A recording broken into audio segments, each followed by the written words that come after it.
Siap-siap, PA212 bakal gelar aksi 2502 Jumat ini. Yang jadi pertanyaan, kenapa sih kok mereka ini ngotot banget menggelar kegiatan yang unfaedah itu, yang nggak ada faedahnya sama sekali? Ya, salah satunya supaya tetap dianggap eksis, ada kegiatan. Sebetulnya dalam sejarahnya kelompok ini nggak ada yang bisa mereka banggakan. Hasilnya nggak ada yang bisa mereka banggakan. Gerakan 212 itu sendiri adalah gerakan politik. Begitu sudah selesai kepentingan politiknya, ya gerakan itu nggak mau lagi ada bohir yang nalangin, ada bohir yang biayain. Jadi gerakan 212 saat ini bisa dibilang udah tinggal bangke, udah tinggal nggak ada lagi isinya. Orangnya yang teriak ya itu-itu aja. Kalau nggak, bahkan kalau lihat semangatnya lebih seru daripada ibadah haji. Pakai ngotot harus terjadi 212. Apa yang didapat dari 212? Bagi saya itu apa? Festival badut bersorban. Rombongan teriak-teriak, nggak ada nilainya. Merasa paling suci, Tuhan dibuat alat politik, takbir-takbir. Nah, padahal kita tahu semua 212 ini kendaraan politik bertopeng agama. Kita harus waspada.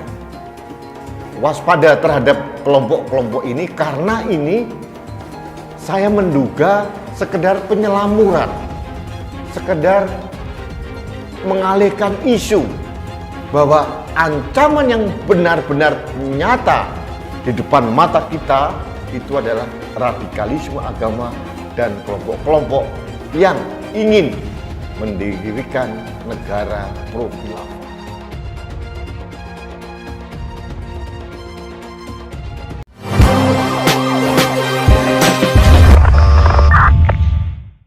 Persaudaraan Alumni 212 atau PA212 bersama ormas Islam lainnya akan menggelar aksi solidaritas untuk Muslim India di kantor Kedutaan Besar India.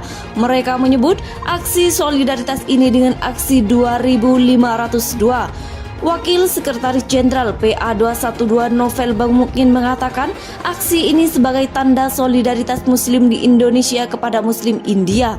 Ada beberapa tuntutan, kata Novel, yang bakal disampaikan dalam aksi 2502 pada Jumat 25 Februari 2022 lusa.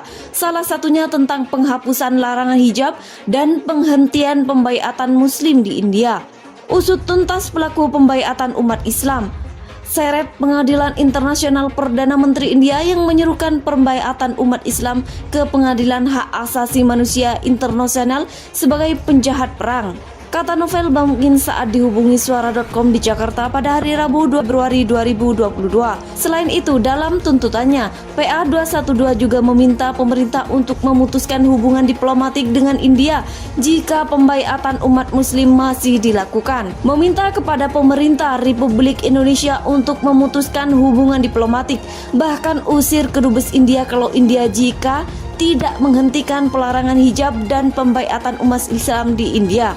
Tuturnya, Novel belum bisa memprediksi untuk estimasi masa yang akan mengikuti aksi 2502 Jumat lusa, mengingat saat ini Indonesia masih dalam kondisi pandemi. Untuk estimasi belum bisa disampaikan karena mengingat kondisi masih pandemi. Namun begitu yang hadir harus taat prokes dan jaga ketertiban dan kedamaian serta kebersihan sebagaimana aksi 212 yang selalu tertib, aman, damai, sejuk serta bersih.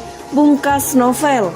Merdeka.com. Sejak Agustus 2021 lalu, jabatan Komandan Pasukan Pengamanan Presiden dan Pas Pampres resmi dipegang oleh Brigjen TNI Tribudi Utomo. Mantan Wadanjen Kopassus itu ditunjuk untuk menggantikan Maijen TNI Agus Subianto. Sebelumnya, jabatan dan Pampres sendiri pernah diisi oleh beberapa jenderal yang sosoknya cukup mentereng di militer. Bahkan salah satunya ialah seorang jenderal bintang 3 termuda di TNI Angkatan Darat. Siapa saja? Simak ulasan selengkapnya. 2 dari 6 halaman, potret mantan dan pas pampres Komandan Pasukan Pengamanan Presiden merupakan salah satu yang paling dekat dengan Presiden. Jabatan ini cukup strategis lantaran mereka bertanggung jawab melaksanakan pengamanan fisik langsung jarak dekat terhadap Presiden. Jabatan dan pas pampres sendiri pernah diisi oleh beberapa jenderal TNI yang sosoknya mungkin sudah tak asing lagi di militer Indonesia. Melalui unggahan terbaru di Instagram @erdiansa1112 membagikan potret deretan jenderal mantan dan pas pampres dari masa ke masa. 3 dari 6 halaman. Jenderal Andika Perkasa dalam foto yang dibagikan akun @erdiansa1112. Dari sisi paling kiri tampak sosok Jenderal TNI Andika Perkasa yang pernah menduduki jabatan sebagai Danpas Pampres sebelum dilantik menjadi Panglima TNI pada 2021 lalu. Andika Perkasa banyak menduduki berbagai jabatan mentereng di militer. Salah satunya ialah Komandan Pasukan Pengamanan Presiden dan Pas Pampres sejak lulus dari Akmil tahun 1987. Andika mengawali karirnya sebagai perwira pertama infanteri di jajaran Korps Baret Merah atau Kopassus. Kemudian karir militernya perlahan terus naik pada tahun 2014 silam saat berpangkat Mayor Jenderal Andika diangkat menjadi Danpas Pampres. Tak butuh waktu lama, dalam kurun waktu beberapa tahun saja Andika banyak menduduki jabatan mentereng di militer, mulai dari Pangkostrat, Kasat, hingga kini ditunjuk menjadi Panglima TNI. Letnan Jenderal Bambang Suswantono di samping Andika juga tampak sosok Letnan